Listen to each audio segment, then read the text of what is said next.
ये कहानी है उस चोरी की जिसने दुनिया की टॉप इन्वेस्टिगेशन एजेंसी को 6 सालों तक चैन का सांस नहीं लेने दिया। एक दो नहीं, बल्कि ये चोरी 29,000 करोड़ रुपयों की थी। 3.5 बिलियन डॉलर चोर को सिर्फ एक फोन कॉल कैसे ले डूबी, उसने इतनी ज्यादा रकम चीटोस के एक छोटे कंटेनर में कैसे छुपाई थी। और सबसे बढ़कर पैसों की रिकवरी के बाद, जिसके असल में ये पैसे थे, उसने इन पैसों से मुंह क्यों फेर लिया। नाजरीन, 13 सितंबर 2019 को जिम्मी जंग नामी लड़के ने 911 पे इमरजेंसी कॉल की। यह उसकी जिंदगी की ऐसी फोन कॉल थी जो उसको बड़ी मुसीबत में फंसाने वाली थी। जिम्मी जंग यूएस स्टेट जॉर्जिया में एथेंस नामी एक छोटे से शहर में रहता था। उसने अपने घर में चोरी की एक कार्रवाई रिपोर्ट करने के लिए पुलिस को फोन किया था और पुलिस ऑफिसर के पूछने पर उसने बताया कि उसके घर से 4 लाख डॉलर चोरी हुए हैं।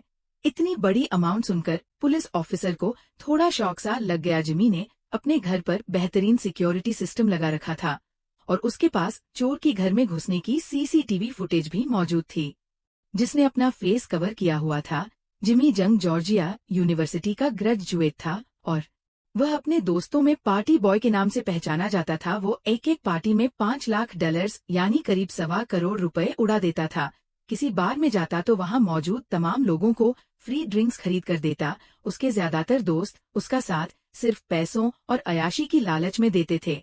यहाँ तक कि अपनी फेवरेट फुटबॉल टीम का मैच देखने के लिए जिमी ने एक बार अपने दोस्तों को इकट्ठा किया और प्राइवेट जेट में उन सबको लॉस एंजलिस लेकर गया। तो कहने का मकसद सिर्फ इतना है कि जिमी के पास बहुत कम एज में ही इतना ज्यादा पैसा था जो शायद वो खुद भी संभाल नहीं पा रहा था। जब पुलिस उसके घर में हुई चोरी का पता लगाने में नाकाम रही तो उसने मार्टिनेली नामी एक प्राइवेट डिटेक्टिव को हायर कर लिया, क्योंकि जिमी के लाइफस्टाइल और फ्रेंड सर्कल से ऐसा मालूम होता था कि ये चोरी उसी के किसी दोस्त ने की है। इसी वजह से मार्टिनेली ने उसके केस को अच्छी तरह स्टडी करने के लिए जिमी की प्राइवेट लाइफ पर नजर दौड़ाई, जैसा कि उसके सोशल मीडिया अकाउंट्स और उसके बैंक अकाउंट्स की ट्रांजैक्शंस। ये प्राइवेट डिटेक्टिव भी परेशान थी कि इतनी कम एज में इतने ज्यादा खर्चे करने के पीछे जिमी का सोर्स ऑफ इनकम क्या है। जिमी सबको कहता था कि वह एक बिटकॉइन ट्रेडर और क्रिप्टो इन्वेस्टर है। पिछले कुछ सालों में बिटकॉइन की बढ़ती हुई प्राइसेस देखकर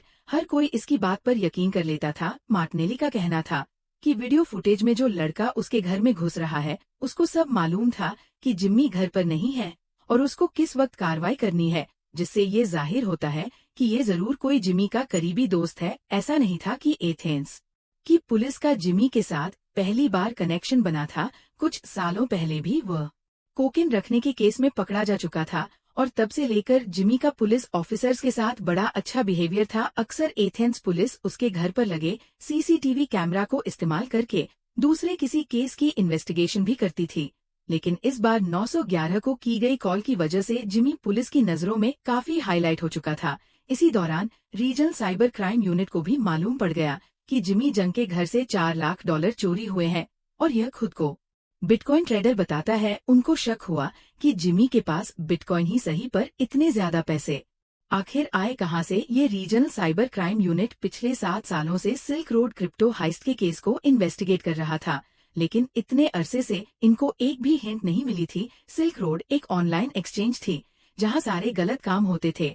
वेपन लेकर ड्रग्स तक तमाम इलीगल चीजें यहां ट्रेड होती थी और इसकी ट्रांजैक्शन बिटकॉइंस में की जाती थी। 2012 में ये एक्सचेंज हैक हो गई और किसी ने तमाम ट्रेडर्स के टोटल 51,680 बिट कॉइन्स चुरा लिए, लेकिन क्योंकि ये एक इलीगल डार्क वेबसाइट थी, इसी वजह से किसी ने भी इस थेफ्ट को रिपोर्ट नहीं किया। अगले ही साल सिल्क रोड का मालिक पकड़ा गया और एफबीआई ने साइट को बंद करके सारे बिटकॉइन्स अपने कब्जे में ले लिए। सिल्क रोड के मालिक के पास से 170 हज बिटकॉइन बरामद हुए, लेकिन 51,680 बिटकॉइन्स अभी भी मिसिंग थे, जो कि असल में पहले ही किसी हैकर ने चुरा लिए थे। एफबीआई को लग रहा था कि शायद ये सिल्क रोड के मालिक ने किसी और अकाउंट में ट्रांसफर कर दिए हैं और अब यह हमसे झूठ बोल रहा है। बिटकॉइन के डिफर अकाउंट्स की ट्रांजैक्शंस बिल्कुल ट्रांसपेरेंट होती हैं, इनको कोई भी देख सकता है, लेकिन सिर्फ अकाउंट के मालिक का पता नहीं चलता। रीजनल साइबर क्राइम यूनिट को शक था कि कहीं जिमी जंग का सिल्क रोड के अकाउंट से चुराए हुए बिटकॉइन से कोई ताल्लुक तो नहीं है। उसके लिए जरूरी था कि पहले ये पता लगाया जाए कि जिमी का बिटकॉइन एड्रेस क्या है। इस काम के लिए एथेंस पुलिस और रीजनल साइबर क्राइम यूनिट ने मिलकर जिमी से मिलने का प्लान बनाया, क्योंकि पुलिस ऑलरेडी उसके $4 लाख के केस पर इन्वेस्टिगेशन कर रही थी, इसीलिए ये मीटिंग जिमी के लिए बिल्कुल नॉर्मल थी। 3 प्लेन क्लोथ ऑफिसर्स ने बॉडी कैम के साथ जिम्मी के घर में एंट्री की। उन्होंने जिमी को ये यकीन दिलाया कि वह किसी और नहीं बल्कि उन $4 लाख की इन्वेस्टिगेशन के सिलसिले में आए हैं। बातों बातों में उन्होंने जिम्मी से पूछने की कोशिश की कि उसका सोर्स ऑफ इनकम क्या है। इस पर जिमी ने उनको अपने रूम का विजिट करवाया, जहां 2 बिटकॉइन माइनर्स रखे हुए थे। रीजनल साइबर क्राइम यूनिट की टीम में एक ब्लॉकचेन एक्सपर्ट भी था। उसने फौरन अंदाजा लगा लिया कि 2-4 बिटकॉइन माइनिंग मशीनस इतनी ज्यादा दौलत नहीं बना सकती जितना जिमी खर्च करता है। इसी दौरान बातों में लगाकर एक ऑफिसर ने जिमी के लैपटॉप को एक्सेस किया और उसका बिटकॉइन एड्रेस कॉपी कर लिया। ये जिमी के बहुत सारे बिटकॉइन एड्रेसेस में से एक था, पर यह सिल्क रोड क्रिप्टो हाइस्ट से कनेक्शन जोड़ने के लिए काफी था। रीजनल साइबर क्राइम यूनिट का तीर बिल्कुल सही निशाने पर लगा था। इस बिटकॉइन एड्रेस में बेशक कोई खास अमाउंट तो नहीं पड़ी थी, लेकिन इसकी ट्रांजैक्शन हिस्ट्री का लिंक कई साल पहले सिल्क रोड के अकाउंट से मैच हो रहा था।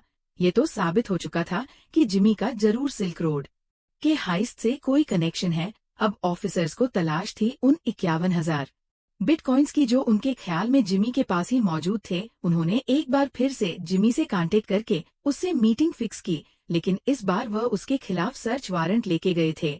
जब जिम्मी को मालूम पड़ा तो उसके चेहरे का रंग ही उड़ गया। ऑफिसर्स ने उसके घर की तलाशी लेना शुरू की, एक एक टाइल को बजाकर चेक किया कि कहीं जिमी ने कोई सीक्रेट स्टोरेज बॉक्स तो नहीं बनाया हुआ। आखिर में उनको चीटोस का एक कंटेनर नजर आया, जिसके अंदर छोटा सा टावल पड़ा था।